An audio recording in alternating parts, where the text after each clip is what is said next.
Students, आज मैं इस वीडियो में आपको 10.12 एक्सरसाइज के क्वेश्चन नंबर 8 से 13 तक सॉल्व कराने जा रहा हूँ। तो चलिए हम शुरुआत करते हैं। और इस एक्सरसाइज का 8वां क्वेश्चन है 10.2 का। इसमें हमें प्रूफ करना है कि क्वाड्रिलेटरल ABCD जो कि सर्कल के सर्कमस्क्राइब है, सर्कमस्क्राइब मीन्स बाहर की तरफ बना होना और टच करते हुए बना होना, और यहाँ सर्कल को कहेंगे तो हम कहेंगे इंस्क्राइब्ड सर्कल है, राइट। जो बाहर बना होता है उसे सर्कमस्क्राइब कहते हैं। तो क्वाड्रिलेटरल बाहर बना हुआ है ना, तो सब सर्कमस्क्राइब है, और सर्कल अंदर बना हुआ है तो ये इंस्क्राइब है। तो हमें यहाँ प्रूफ करना है कि कोई भी क्वाड्रिलेटरल जो सर्कल के सर्कमस्क्राइब में होता है तो उसकी अपोजिट साइड का सम, दोनों पेयर का जो सम होता है वो इक्वल होता है।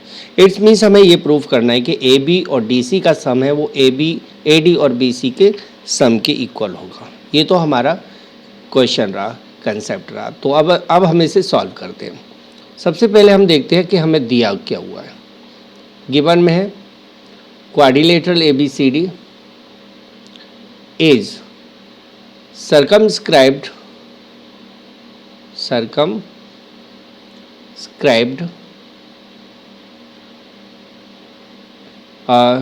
To a circle. तो सर्कल के बाहर बना हुआ है, circumscribe to a circle, circle के बाहर बना हुआ है।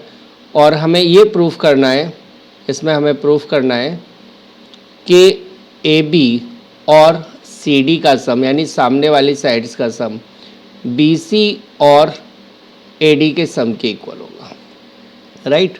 तो AB और DC जो कि अपोजिट साइड है, इन दोनों का सम AD और BC जो कि अपोजिट साइड है उन दोनों के सम के इक्वल होगा। ये हमें यहाँ प्रूफ करना है। तो प्रूफ देखिए, प्रूफ से पहले आपको याद रखना होगा कि कोई भी सर्कल के हम दो टेंजेंट्स को ड्रॉ करते हैं तो सर्कल तक की जो डिस्टेंस होती है टेंजेंट्स की वो इक्वल होती है। ये आप थ्योरम 10.2 में पढ़ चुके हो, राइट। तो PA और PB इक्वल होगा यहाँ पर, ओके। तो अब हमें यहाँ प्रूफ करना है, इसी की हेल्प से हमें ये प्रूफ करना है। तो देखिए AP और AS, यहाँ पर AP और AS, A से P तक और A से S तक ये डिस्टेंस इक्वल होगी क्योंकि AP और AS दोनों ही टेंजेंट हैं। तो इस तरह से इन दोनों की डिस्टेंस इक्वल होगी। तो हम लिखेंगे AP इक्वल है AS, लेंथ ऑफ टेंजेंट्स।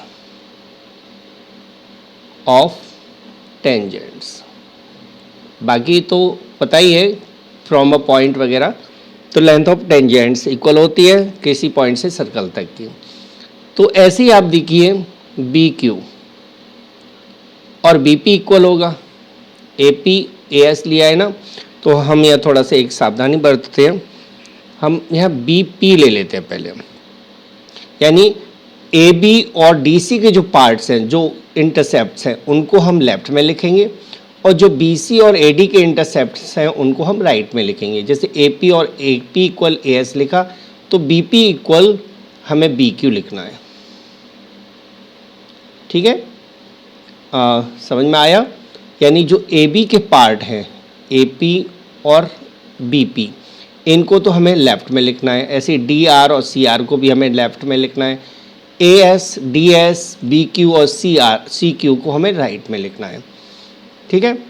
तो हम दूसरी तरफ लेते हैं, CR इक्वल होगा CQ, और लास्ट में DR इक्वल होगा DS।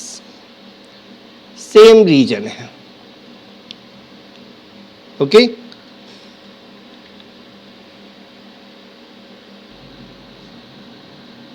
अब हम यहाँ देखें तो अब चारों पार्ट्स को हम ऐड कर देते हैं। यदि मैं इनको इक्वेशन मान लेता हूँ, first, second, third and fourth, तो एडिंग इक्वेशन 1, इक्वेशन 2, 3 एंड 4, चारों को ऐड कर दीजिए आप। तो AP plus B P plus C R plus D R, ये सभी लेफ्ट में आ गए क्योंकि हमने इनको लेफ्ट में लिखा हुआ है। A S plus B Q plus C Q plus D S. अब देखिए ए पी और बी पी दोनों मिलकर ए बी बना रहे हैं, यानी ए पी और बी पी, ए से पी तक और पी से बी तक, ये दोनों पूरा ए बी हो गया ना, ए बी। ऐसे ही आप यहाँ देखोगे डी आर और सी आर डी सी के इक्वल हो गया, तो हम इसकी जगह पर प्लस सी डी लिख सकते हैं, सी डी इक्वल। अब यहाँ देखिए आप A S, A S, A S के साथ डी एस यहाँ पर है, तो ए एस और डी एस इन दोनों को हम क्या लिख सकते हैं, ए डी, राइट। ऐसे ही बी क्यू और सी क्यू को हम लिख सकते हैं बी सी। तो इस तरह से A B plus C D equal A D plus B C proof हो गया। तो इसे हम हैंस प्रूव्ड लिख देंगे, ठीक है। कभी कभी हम क्यू ई डी भी लिख देते हैं, क्यू ई डी, कुछ बुक्स में आपने देखा होगा, इसका भी मतलब यही है, it was to be proved, okay, Q E D. Next question पर आते हैं, क्वेश्चन नंबर 9। क्वेश्चन नंबर 9 में आपको जो फिगर दिया हुआ है इसमें कहा है कि एक्स बाई और एक्स डैश वाई डैश दो पैरेलल टेंजेंट्स हैं, ठीक है। तो एक तो हमें ये दिया हुआ है कि X Y and X and को हटा के हम सीधा पैरेलल लगा लेते हैं, parallel X dash Y dash, ये पैरेलल टेंजेंट्स हैं, ठीक है। X Y and X dash Y dash are tangents, ठीक है, ये दोनों टेंजेंट्स हैं। ऐसे ही B A B is a tangent, तो ये भी एक टेंजेंट्स है जो इंटरसेक्ट करता है, इंटरसेक्ट करता है एक्स वाई को ए पर and X dash Y dash को बी पर, ठीक है। पी क्यू और सी पॉइंट ऑफ कांटेक्ट है इन तीनों टेंजेंट्स के, और हमें यहाँ प्रूफ करना है कि angle A O B 90 degree का होगा। ए ओ बी, ये जो एंगल है वो 90 डिग्री का होगा, ये हमें प्रूफ करना है, ए ओ बी। तो देखिए बहुत ही आसान सा सम है, प्रूफ करते हैं हम। सबसे पहले तो आप देखिए point of contact of parallel tangents is a diameter. थोड़ा सा स्टेटमेंट पर ध्यान दीजिएगा, थोड़ा सा हम चेंज कर लेते हैं। Point of contact of parallel tangents is a diameter. जो पॉइंट ऑफ कांटेक्ट को लाइन सेगमेंट ज्वाइन करता है ना, जैसे पी क्यू है ना, तो पी क्यू पैरेलल टेंजेंट्स के पॉइंट ऑफ कांटेक्ट को ज्वाइन कर रहा है, तो पी क्यू एक डायमीटर होगा, ठीक है। जैसे कि आपने क्वेश्चन नंबर 2 या 3 किया था कि डायमीटर के एंड्स पर पैरेलल टेंजेंट्स ड्रॉ किए जा सकते हैं, तो आप इसका उल्टा समझ लीजिए कि पैरेलल टेंजेंट्स यदि ड्रॉ किए गए हैं तो उनके पॉइंट ऑफ कांटेक्ट को ज्वाइन करने से जो लाइन सेगमेंट मिलेगा वो हमेशा डायमीटर होगा। तो इसलिए हम कहेंगे कि पी क्यू एक डायमीटर ही होगा हमेशा। तो ये तो क्लियर हो गया कि पी ओ क्यू एक स्ट्रेट लाइन है, राइट। मैं जरा यहाँ से ओ सी को मिला लेता हूँ, ओ सी को ज्वाइन कर लिया, और इन एंगल को मैं नाम दे देता हूँ 1 2 3 एंड 4, ओके। 1 2 3 4 मैंने एंगल्स को नाम दे दिया। अब आप देखिए in triangle P O Y, P O A and triangle COA। तो POA और COA ट्राइंगल में OP OC के इक्वल है, ये दोनों रेडियस है जिसे प्लूरल में रेडियाई कहा जाता है। OA इक्वल है OA, ये कॉमन है, दोनों ही ट्राइंगल में आ रहा है। और क्या इक्वल है इन दोनों में, तो हम ऐसे भी कह सकते हैं कि AP इक्वल है AC के टेंजेंट्स, ठीक है, या हम 90 के एंगल को भी ले सकते हैं, टेंजेंट्स है। तो इसलिए हम कहेंगे कि ट्राइंगल OPA कॉन्ग्रुएंट हो जाएगा ट्राइंगल COA के बाय SSS कॉन्ग्रुएंसी रूल। तो दोनों ट्राइंगल जब कॉन्ग्रुएंट हैं तो अब ये क्लियर हो गया कि एंगल 1 एंगल 2 के इक्वल हुआ। CPCT से corresponding part of congruent triangle, right. इसको मैं फर्स्ट इक्वेशन मान लेता हूँ। और सिमिलरली करके हम लिख देंगे, जब दो कंसेप्ट सेम होते हैं तो हम सिमिलरली का यूज कर लेते हैं। सिमिलरली एंगल 3 एंगल 4 के इक्वल हो गया, इसको सेकंड इक्वेशन मैंने मान लिया, ठीक है।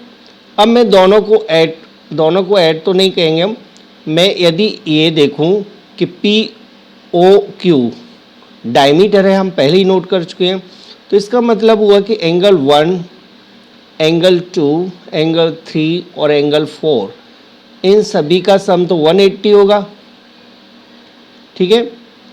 क्यों होगा, क्योंकि OPOQ एक स्ट्रेट लाइन है। तो मैं क्या करूँगा, एंगल 1 को एंगल 2, एंगल 2 को एंगल 2, एंगल 3 को 3 और एंगल 4 को 3 लिख देता हूँ, राइट। ऐसा क्यों किया, क्योंकि मुझे जो भी एंगल चाहिए था वो 2 और 3 में ही चाहिए। अब मैंने ये तो प्रूफ कर दिया है कि एंगल 1 2 के इक्वल है, तो मैं 1 के प्लेस पर 2 लिख सकता हूँ।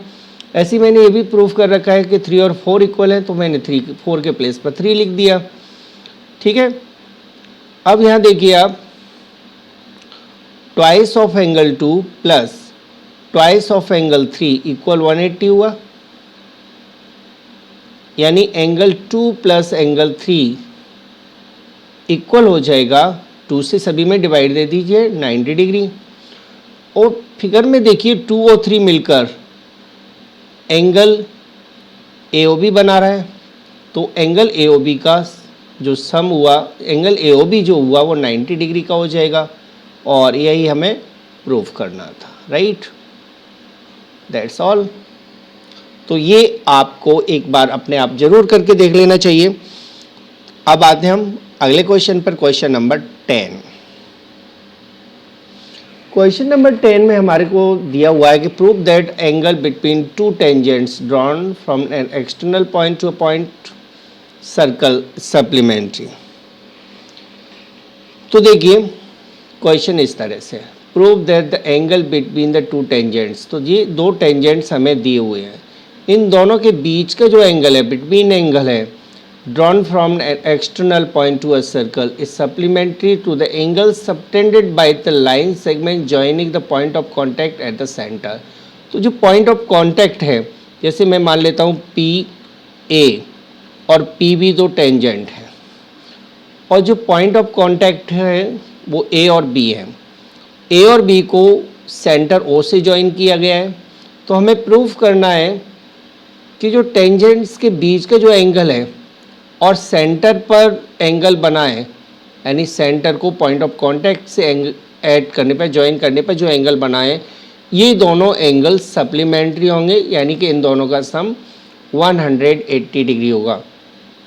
इससे हमने सवाल तो ऑब्जेक्टिव क्वेश्चंस में सॉल्व किए, MCQs में कुछ सॉल्व भी किए हैं। जैसे मान लीजिए ये 40 का है तो फिर ये 140 का होगा, ये यदि 60 का है तो ये 120 का होगा, क्योंकि इन दोनों का सम हमेशा 180 होता है। लेकिन अब हम इस क्वेश्चन में इस चीज़ को प्रूफ भी करके देखेंगे। तो देखिए गिवन यहाँ हमें दिया हुआ है PA and PB are tangents. तो ये दिया हुआ है कि ये दोनों टेंजेंट्स हैं, PA और PB, ठीक है। Of a circle with centre O, उस सर्कल की जिसका सेंटर ओ है। अब यहां में प्रूफ करना है कि angle APB plus angle AOB equal 180 degree होगा, ये हमें प्रूफ करना है। यानी APB और AOB का सम 180 डिग्री होगा, ये इस फिगर में प्रूफ करना है। ठीक है, इस एंगल का सम 180 होगा। तो प्रूफ,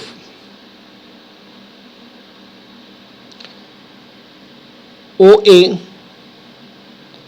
परपेंडिकुलर है AP पर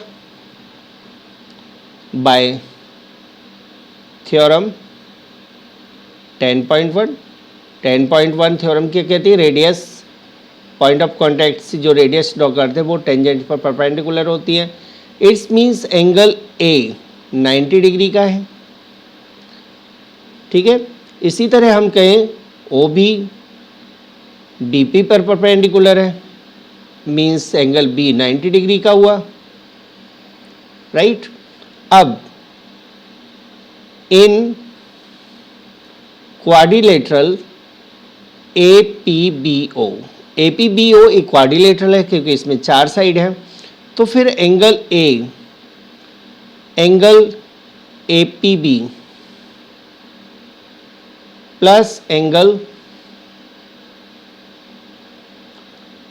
B प्लस एंगल AOB, इन सभी एंगल्स का सम 360 डिग्री होगा क्योंकि क्वाड्रिलेटरल के सभी एंगल्स का सम 360 होता है। एंगल A और एंगल B की वैल्यू हम पुट कर देते हैं, तो 90 degree plus angle APB plus B की वैल्यू भी 90 डिग्री है प्लस एंगल AOB, ये भी हमने नोट कर दिया, इक्वल 360। तो जो वैल्यू हमारे पास दी थी, जो हमने वैल्यू फाइंड आउट कर ली थी ऊपर, यानी जिनके बारे में हमें पहले से पता था कि वो एंगल कितने के हैं, वो वैल्यू मैंने यहाँ पुट कर दी। अब angle APB plus angle AOB plus 90 हो जाएगा 180 degree, that is equal to 360 degree. Okay, तो angle APB plus angle AOB equal हो जाएगा 360 माइनस 180, दैट इज 180 डिग्री, और यही हमें प्रूफ करना था, राइट। तो ये प्रूफ हो गया, समझ में आ गया होगा आपको अच्छी तरह से, और इस थ्योरम का आपको यूज भी करना होता है। तो याद रखेंगे कभी भी आपको ये इन दोनों एंगल में से कोई भी एक एंगल दिया हुआ है तो 180 में से माइनस करके सेकंड एंगल निकाल सकते हो आप। जैसे 70 का दिया है तो आप 180 माइनस 70 से ये निकाल लीजिए, यानी 110 डिग्री। तो इस तरह से आप एंगल फाइंड करोगे, राइट। तो आगे आते हैं हम क्वेश्चन नंबर 12 पर। क्वेश्चन नंबर 12 में prove that parallelogram circumscribing a circle is rhombus. हमें ये प्रूव करना है कि किसी भी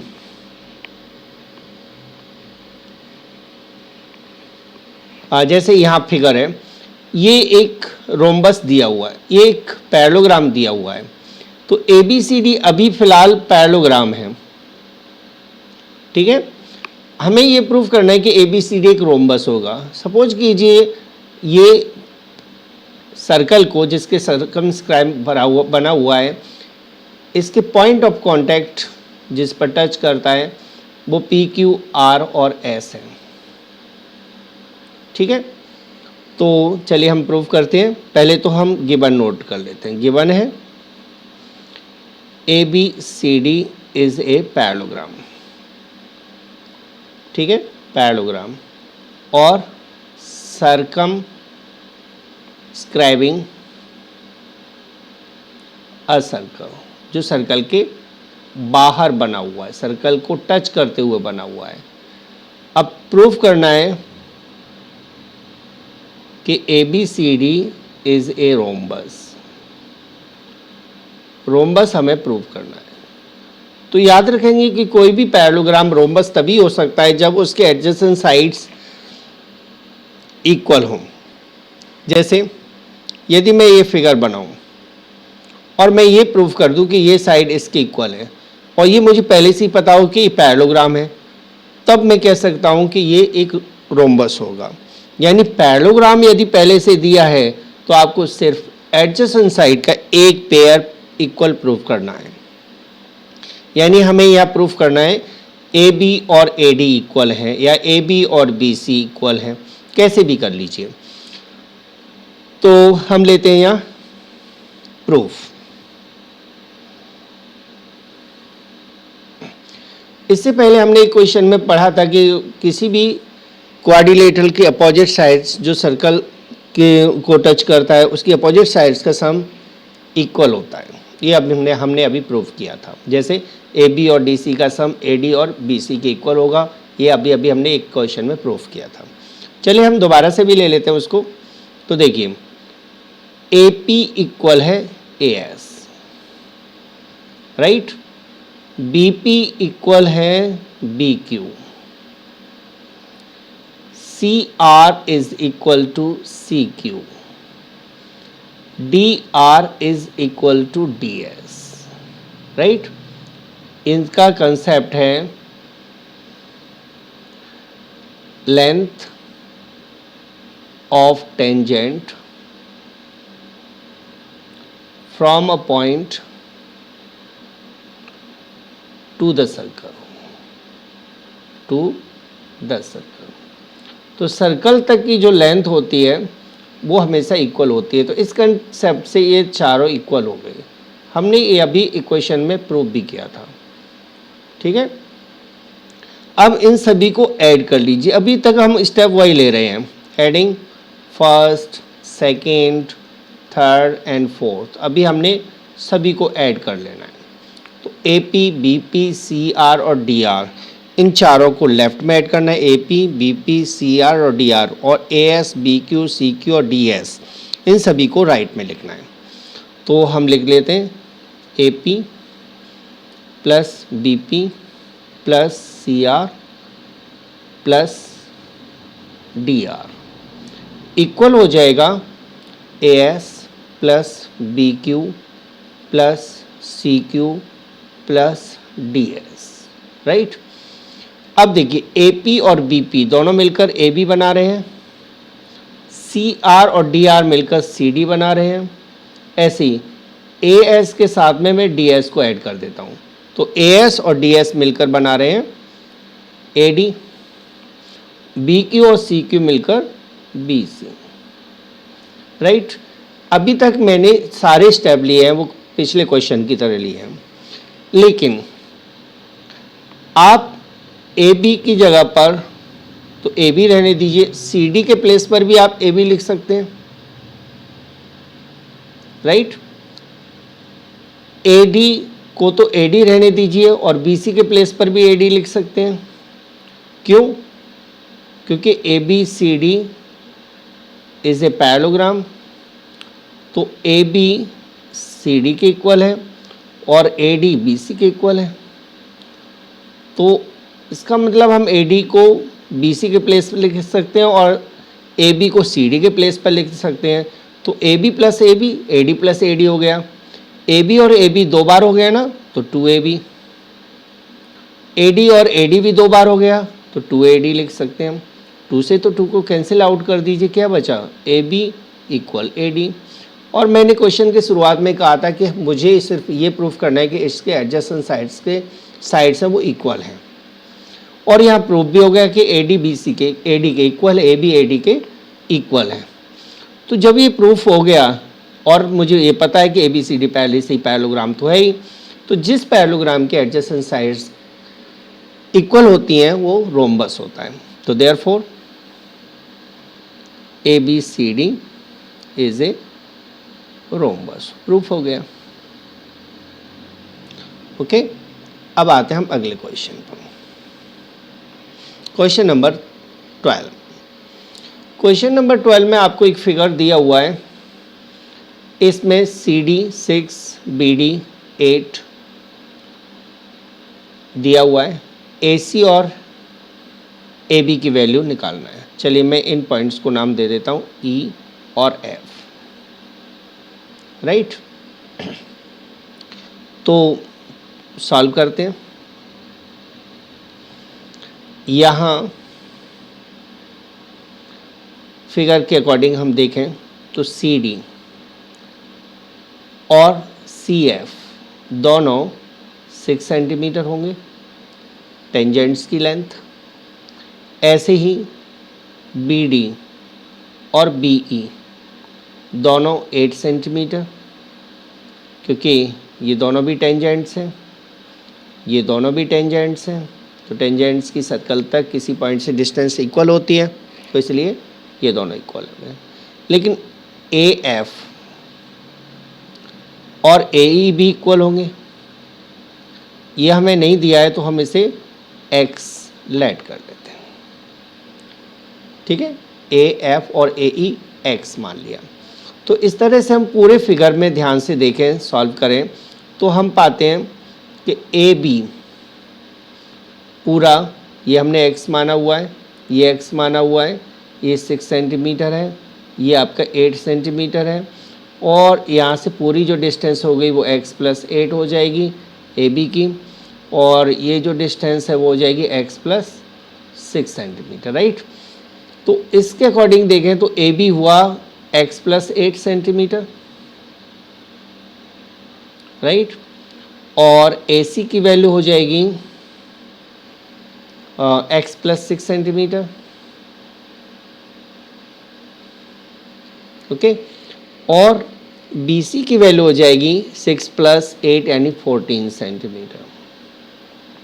साथ में हमें जो इस सर्कल की रेडियस 4 सेंटीमीटर दी है, हम ऐसे ही इसको भी ज्वाइन करते हैं, ओ ई को भी ज्वाइन कर देते हैं तो ए भी 4 होगा, और ओ एफ को भी ज्वाइन कर लेते हैं तो ओ एफ भी 4 सेंटीमीटर हुआ।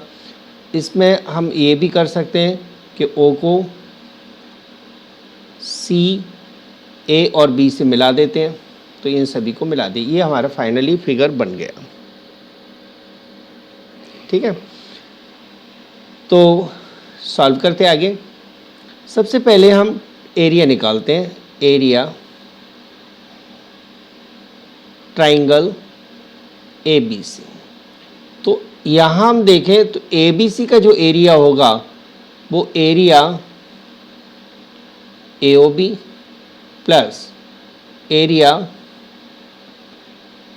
B O C plus area A O C, यानी तीनों ट्राइंगल के एरिया के सम के इक्वल है, राइट। तो ए ओ बी का एरिया तो देखिए सभी में हाइट कॉमन है, ओ ई, ओ डी और ओ एफ तीनों में हाइट कॉमन है 4 सेंटीमीटर, पर हम चलिए अलग अलग भी लिख देते हैं 1/2, और इसका बेस है x + 8 और हाइट है 4। ऐसे बी ओ सी को देखें तो 1/2 और इसका बेस 14 है, हाइट है 4, हाइट सबकी सेम है।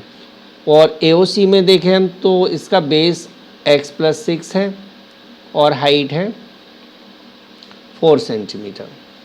तो यहाँ 4 को तो कैंसिल कर लीजिए सभी में, और ब्रैकेट्स को ओपन भी कर लेते हैं हम, तो 2x + 16 + 28 + 2x + 12 इतना सेंटीमीटर स्क्वायर बनेगा।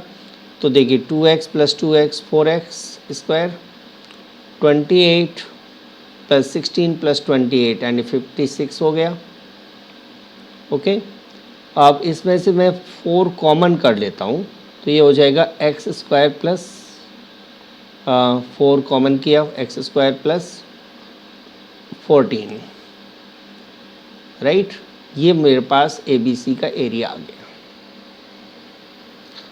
अब दूसरी तरफ मैं इसका एरिया हेरोस फार्मूला से निकालूंगा ए बी सी का एक साथ, क्योंकि ए बी सी की तीनों साइड्स की मेजरमेंट का हमारे पास इंफॉर्मेशन है x + 8, x + 6 और 14। तो अब हम लेते हैं sides of triangle A B C, तीनों साइड हैं। मैं एक ए स्मॉल ए यानी कि एक साइड को x + 8 लिख लेता हूँ, बी ले लेता हूँ x + 6 और सी ले लेता हूँ 14। ठीक है, ये मैंने तीनों साइड नोट कर ली।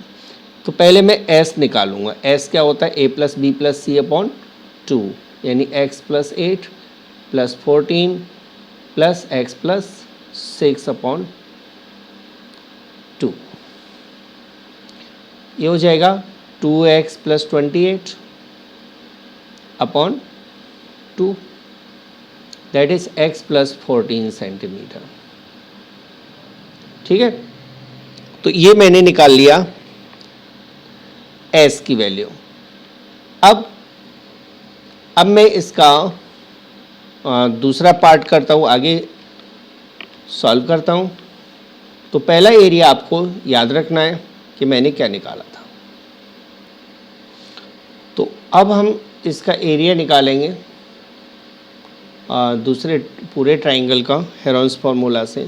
तो देखिए, हम दूसरी साइड पर स्लाइड पर जाते हैं।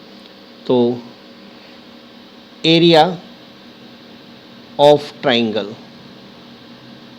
ABC, तो हेरोन्स फार्मूला लगा देते हैं, S minus A, S minus B, S minus C, ये हेरोन्स फार्मूला लगा दिया मैंने। अब S की वैल्यू हमने निकाली हुई थी x plus 14, right. x plus 14 लिख दिया। ऐसे यहाँ हम s की वैल्यू लिखते हैं x प्लस 14। a की वैल्यू थी x प्लस 8, तो माइनस a की वैल्यू हो जाएगी x माइनस 8, राइट। ऐसे ही b की वैल्यू थी 14 ली थी हमने, या x प्लस 6 ली थी, चलिए x प्लस 6, तो s की value x plus 14, minus b है तो माइनस पे लिख देंगे दोनों को, x माइनस 6 लिख देते हैं हम इसे।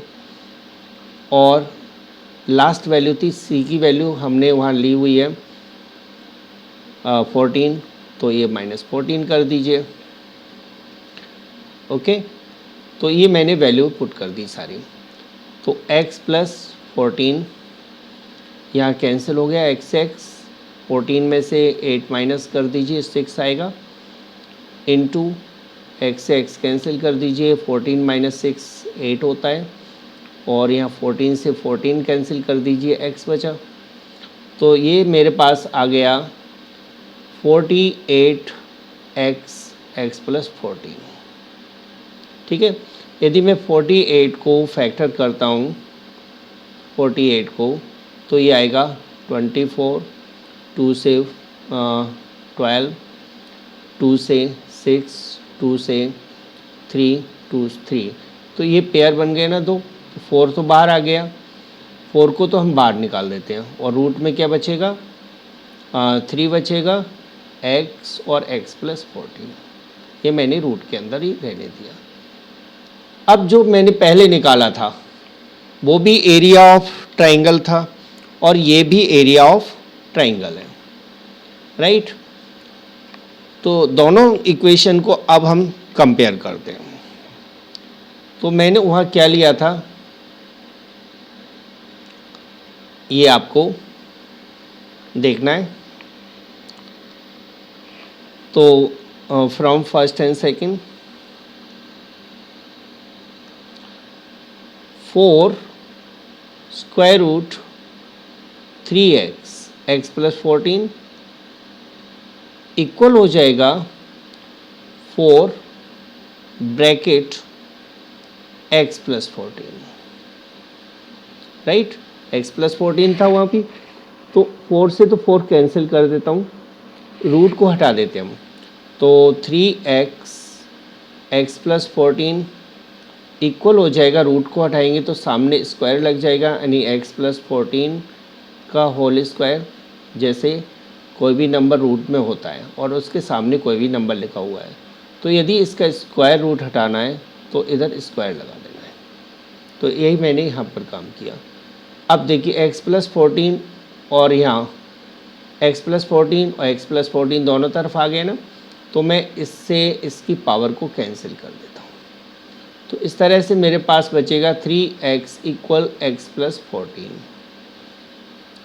3x माइनस x इक्वल हो गया 14, और 2x इक्वल 14, x की वैल्यू आ जाएगी 7 सेंटीमीटर।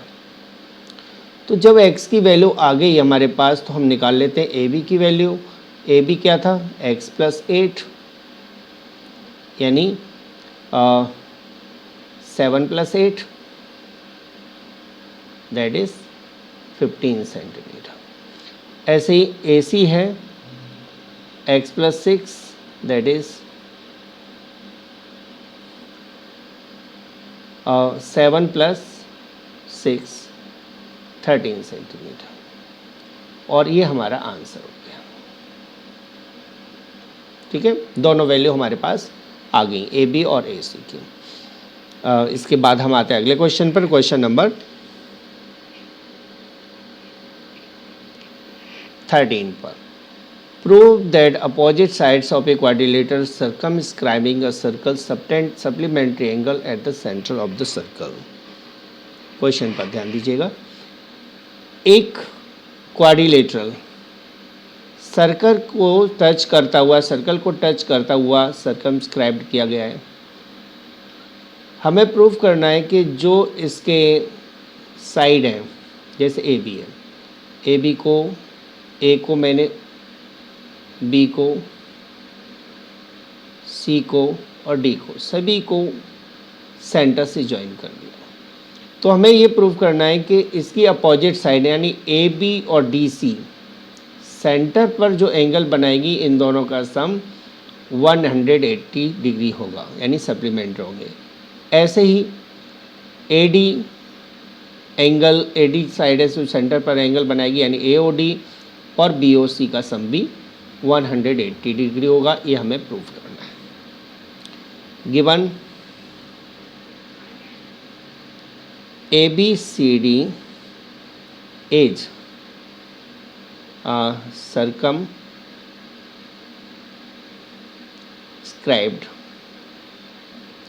to a circle। ठीक है, इस सर्कल के चारों तरफ बना हुआ है। टू प्रूव, और प्रूफ करना है कि angle A O B plus angle C O D equal होगा 180 डिग्री। और साथ में हमें ये भी प्रूव करना है कि angle A O D plus angle B O C ये होगा 180 डिग्री। ठीक है, प्रूफ। सबसे पहले तो आप पॉइंट ऑफ कांटेक्ट के नाम हम पी, क्यू, आर और एस लिखते थे। तो let A B C D B C A D touch the circle at P R Q S, राइट। और ज्वाइन कर देना है किसको, P O Q O R O Q O R O and S O, सभी को join कर लीजिए।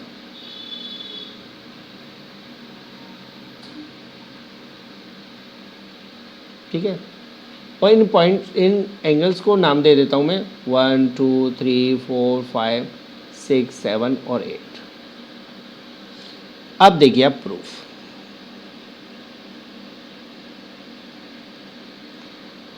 In triangle AOP and triangle AOS, AOP और AOS में आप देखिए तो AP इक्वल है, इसको हटा लेता हूँ, AP इक्वल है AS के टेंजेंट्स। ऐसे ही OP इक्वल है OS के रेडियाई, और OA इक्वल है OA कॉमन। इसलिए हम कह सकते हैं कि ट्राइंगल AOP कॉन्ग्रुएंट हुआ ट्राइंगल AOS के। AOP और AOS दोनों कॉन्ग्रुएंट ट्राइंगल हो गए बाय SSS। अभी हमने ऐसे ही पहले भी किया था इस तरह से। तो इस तरह से एंगल 1 इक्वल हुआ एंगल 8 का CPC। सिमिलरली एंगल 2 इक्वल हो जाएगा एंगल 3 के, एंगल 4 इक्वल हो जाएगा एंगल 5 के, एंगल 6 इक्वल होगा एंगल 7 और एंगल 8 इक्वल हो जाएगा। 8 और 1 तो हमने लिख ही दिए हैं, ठीक है, तो ये इक्वल होगा। लेकिन हम ये देखें इस फिगर में कि angle 1, angle 2, angle 3, angle 4, angle 5, angle 6 plus angle 7 plus angle 8, यानी सभी एंगल्स को ऐड करते हैं। किसी भी पॉइंट के चारों तरफ जो एंगल बनते हैं उन सभी का सम 360 डिग्री होता है। अब रिप्लेसिंग कर देते हैं हम। एंगल 1 प्लस एंगल 2, 3 को हम लिखेंगे 2, 4 को 5, 5 को चेंज नहीं करना, 6 को नहीं करना, 7 को 6 और 8 को 1। यानी हमें जो भी एंगल है ना वो AOB और COD के अंदर जो आ रहे हैं उनमें चेंज करना है सभी को 360 डिग्री।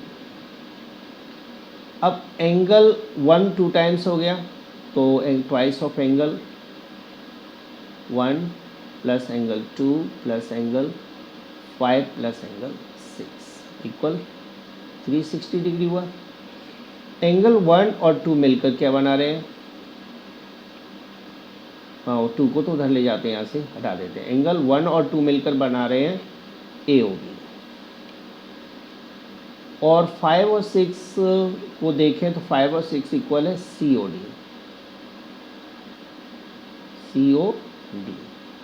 इक्वल हुआ 360/2 दैट इज 180 डिग्री। प्रूफ हो गया कि AOB और COD का सम 180 डिग्री।